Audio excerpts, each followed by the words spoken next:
PTI का हुकूमती धमकियों पर करारा जवाब। राना सनाउल्लाह ने ललकारा कि इमरान खान जेल भरो, तहरीक शुरू करो, ऐसा जवाब देंगे जो तुम्हारे गुमान में भी नहीं होगा। हमाद हसन ने जवाब दिया कि इनके चेहरे नफरत की अलामत बन चुके हैं।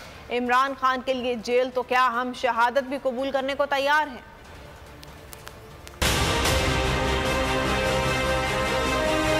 तुम जेल भरने की तहरीक शुरू करो, हम इंशाअल्लाह ताला तुम्हें ऐसा जवाब देंगे तुम्हारे वहमो गुमान में नहीं होगा। आज गलियों मोहल्लों में ये चेहरे नफरत की अलामत बन चुके हैं। हमें ये कहा जाता है कि जेल जाओगे, ओए अहमक लोगों, जेल क्या बात है, हम तो शहादत भी नसीब कर लेंगे। पाकिस्तान मुस्लिम लीग नून इलेक्शन लड़ने के लिए और इलेक्शन में जाने के लिए तैयार हैं।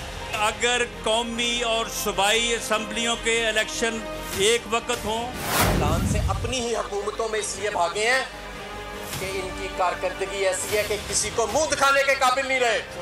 हल्के में नून लीग का कोई उम्मीदवार नजर नहीं आ रहा, पीपल्स पार्टी का कोई उम्मीदवार नजर नहीं आ रहा, कागज ही नहीं जमा कराए। इंशाअल्लाह ताला जमानत जब्त ना की तो नाम बदल दीजिएगा।